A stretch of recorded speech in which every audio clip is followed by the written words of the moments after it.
Dear student, Gayatri PG college Sachur की online classes में आपका स्वागत है। आज हम BSc BEd part first inorganic chemistry में टॉपिक है टेस्ट ऑफ इंटरफेरिंग रेडिकल्स, यानी बाधक मूलकों का परीक्षण।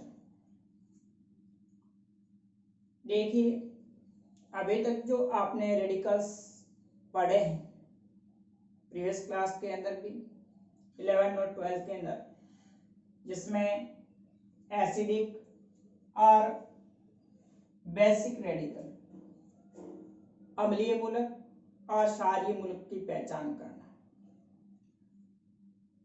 अब आप बीएससी के अंदर एक अलग प्रकार के, जिसको इंटरफेरिंग रेडिकल्स, बाधक मूलक कहा जाता है, उसके बारे में स्टडी करेंगे। इंटरफेरिंग रेडिकल्स 4 प्रकार के हैं: फ्लोराइड,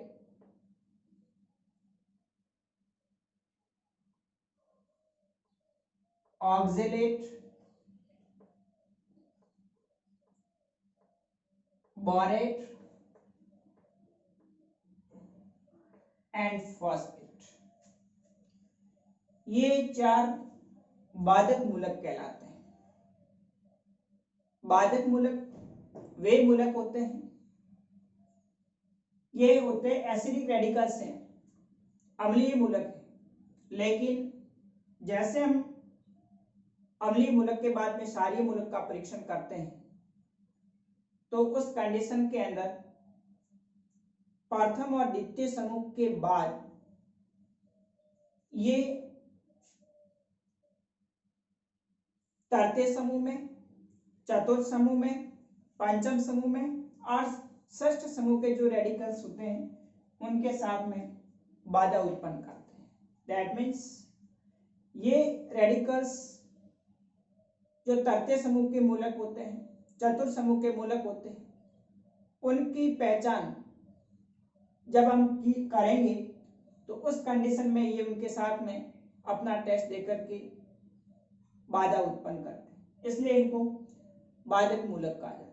ये ऐसा इसलिए होता है कि प्रथम और द्वितीय समूह के अंदर एसिडिक मीडियम होता है, और एसिडिक मीडियम के अंदर इनका जो आयनन होता है वो बहुत कम होता है, जबकि तृतीय समूह, चतुर्थ समूह, पंचम समूह, उसके अंदर बेसिक मीडियम होता है, क्षारीय माध्यम होता है, और क्षारीय माध्यम के अंदर इन बाधक मूलक का आयनन अधिक होता है। इस कारण से ये तृतीय समूह के साथ, पंचम समूह के साथ, चतुर्थ समूह के साथ जो रेडिकल्स होते हैं उनके साथ में बाधा उत्पन्न करते हैं, इसलिए इनको बाधक मूलक कहा जाता है।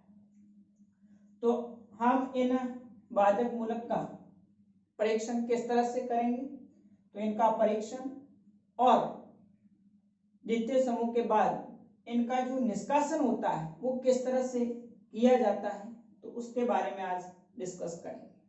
तो एग्जाम में आपको थियोरेटिकल जो पेपर होता है उसके अंदर सीधा इनका टेस्ट पूछते हैं कि फ्लोराइड का परीक्षण लिखिए, ऑक्जेलेट का परीक्षण लिखिए, बोरेट का परीक्षण लिखिए, या फिर फॉस्फेट का परीक्षण, या फिर इनको रिमूवल, इनका निष्कासन किस तरह से किया जाता है, तो फ्लोराइड के निष्कासन का परीक्षण, ऑक्जेलेट के निष्कासन का परीक्षण, बोरेट के निष्कासन का परीक्षण और फॉस्फेट के निष्कासन का परीक्षण पूछा जाता है।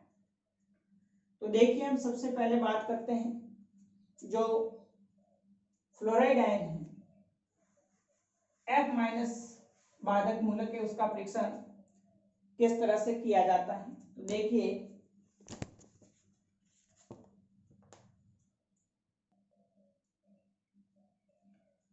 फ्लोराइड आयन के परीक्षण के लिए सबसे पहले इसके लवण में सांद्र H2SO को डालने पर तेलीय द्रव सा दिखाई देता है, जो मिश्रण को रेत में मिलाकर गर्म करने पर तीक्ष्ण गंध युक्त श्वेत धूम्र निकलते हैं, और जल से भीगे छड़ को वाष्प में ले जाने पर श्वेत मोम जैसा सिलिसिक अम्ल बनने के कारण जमा हो जाता है, जो फ्लोराइड आयन को निश्चित करता है। तो इसके लिए क्या करेंगे, हम टेस्ट ट्यूब लेंगे और उस टेस्ट ट्यूब में थोड़ा सा मिश्रण लेकर के सल्फ्यूरिक अम्ल डालते हैं और हिलाते हैं, तो उस टेस्ट ट्यूब के अंदर की जो सतह होती है वो ऑयली हो जाती है, तेली हो जाती है। अब क्या करेंगे, थोड़ा सा मिक्सर लेकर के उसमें सिलिका डालेंगे और सिलिका डाल करके उसको बर्नर पर हीट करेंगे, तो उसमें से व्हाइट फ्यूम्स निकलेंगे, श्वेत धूम्र निकलते हैं, जिसके ऊपर आप पानी से भिगो करके ग्लास रोड रखेंगे, तो उस ग्लास रोड के ऊपर जिलेटिनी मोम जैसा श्वेत अवक्षेप जमा हो जाता है, पदार्थ जमा हो जाता है, जो कि सिलिसिक अम्ल होता है, फ्लोराइड आयन को निश्चित करता है। तो सोडियम फ्लोराइड इसका जो लवण है NaF सल्फ्यूरिक अम्ल के साथ अभिक्रिया करके sodium sulphate plus HF hydrogen fluoride बनाता है, जो फ्यूम्स होते हैं, जिसके अंदर हम सिलिका डालेंगे तो सिलिकॉन टेट्राफ्लोराइड बनने के कारण व्हाइट जो फ्यूम्स है वो अधिक मात्रा में निकलेंगे, तीक्ष्ण गंध युक्त। उसके बाद में फिर उसके ऊपर पानी से भिगो करके छड़ ले जाते हैं, तो सिलिकॉन टेट्राफ्लोराइड प्लस 3H2 अभिक्रिया करके H2SiF6 प्लस H2SiO3 यानी ये जो सिलिसिक अम्ल है उसका श्वेत जिलेटिनी परत जमा हो जाती है, जो फ्लोराइड आयन को निश्चित करती है। दूसरा इसका परीक्षण है, सोडियम कार्बोनेट निष्कर्ष को एसिटिक एसिड द्वारा उदासीन करके कैल्शियम क्लोराइड मिलाते हैं। इसके लवण को लेकर के सोडियम कार्बोनेट के साथ सोडा निष्कर्ष बनाएंगे और उस सोडा निष्कर्ष को एसिटिक एसिड द्वारा उदासीन करके कैल्शियम क्लोराइड मिलाएंगे और CF2 का श्वेत अवक्षेप प्राप्त होता है, जो एसिटिक एसिड में अविलेय और KMnF4 को रंगहीन नहीं करता है। दैट मीन्स दिए गए लवण में फ्लोराइड है वो निश्चित है। तो यहाँ पर NaF कैल्शियम क्लोराइड के साथ अभिक्रिया करके NaCl प्लस कैल्शियम क्लोराइड बनाता है, जो एसिटिक एसिड में अविलेय रहता है तथा KMnO4 का जो कलर होता है उसको भी फेड नहीं करता है, कलरलेस नहीं कर पाता है। तो इस तरह से फ्लोराइड आयन का परीक्षण किया जाता है। अब नेक्स्ट देखिए दूसरा ऑक्जेलेट का परीक्षण।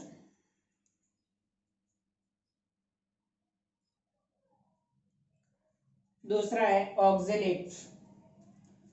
ऑक्जेलेट C2O4 2 माइनस एक बाधक मूलक है। इसके परीक्षण के लिए लवण में कंसंट्रेट H2SO4 डालने पर रंगहीन गंधहीन गैस निकलती, जो नीली ज्वाला के साथ में जलती है, कार्बन मोनोऑक्साइड गैस होती है। तो लवण लेकर के उसमें जब आप कंसंट्रेट H2SO4 डालते हैं तो Na2C2O4 H2SO4 सल्फ्यूरिक अम्ल के साथ अभिक्रिया करके sodium sulphate plus H2O plus carbon monoxide plus CO2 बनती है। ये जो निकलने वाली गैस नीली ज्वाला के साथ में जलती है, कार्बन मोनोऑक्साइड होती है।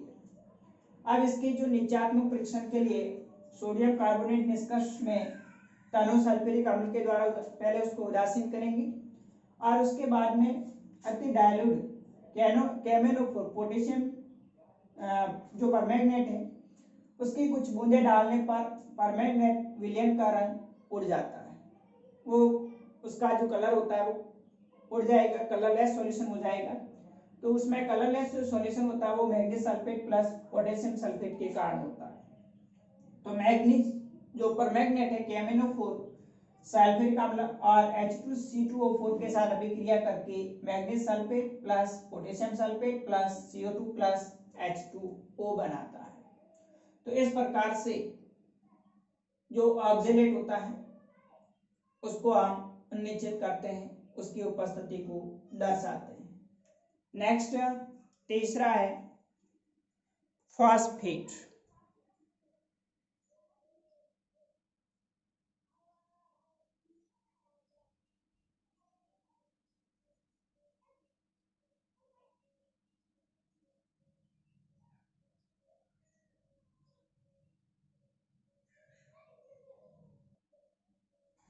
नेक्स्ट थर्ड है फॉस्फेट PO4 3 माइनस आयन का परीक्षण। फॉस्फेट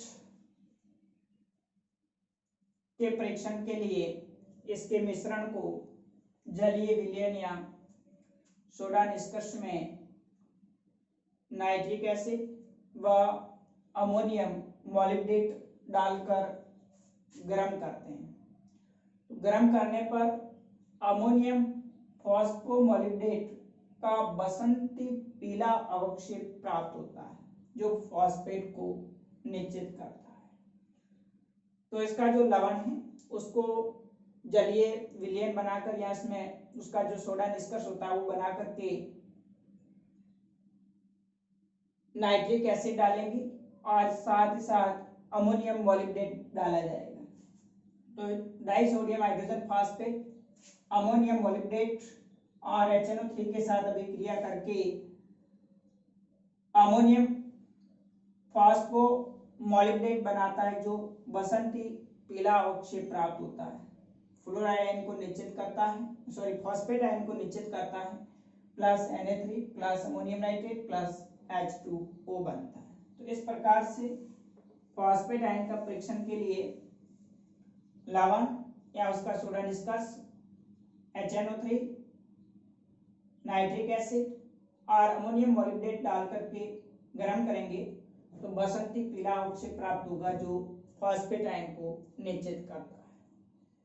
नेक्स्ट फोर्थ है बोरेट आयन का परीक्षण।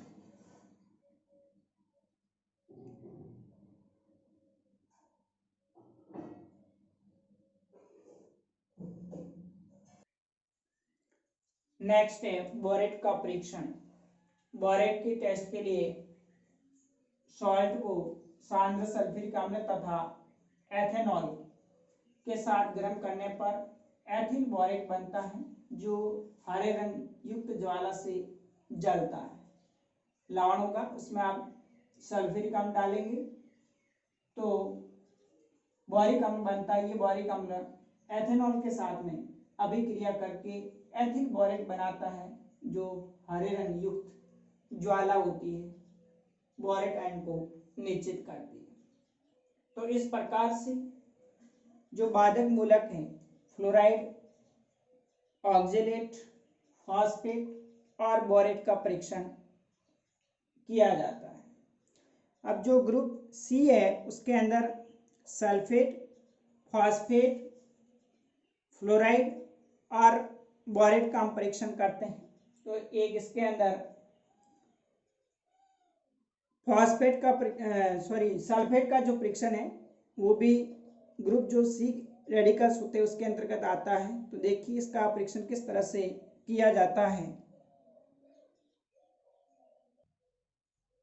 नेक्स्ट है सल्फेट आयन का परीक्षण।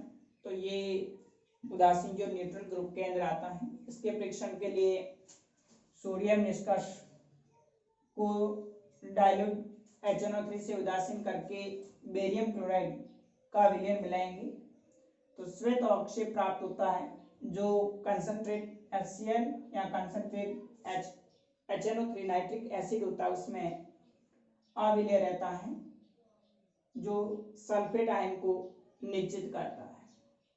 तो सोडियम सल्फेट जो लवण है बेरियम क्लोराइड BaCl2 के साथ अभिक्रिया करके बेरियम सल्फेट का व्हाइट अवक्षेप देगा प्लस NaCl बनाएगा। ये जो व्हाइट अवक्षेप बेरियम सल्फेट का वो सांद्र HNO3 या सांद्र HCl है उसमें अविलय रहता है जो सल्फेट आयन को निश्चित करता है। तो इस प्रकार से हम जो बाधक मूलक है उनका परीक्षण करते हैं। अब नेक्स्ट अगले लेक्चर में इन बाधक मूलक की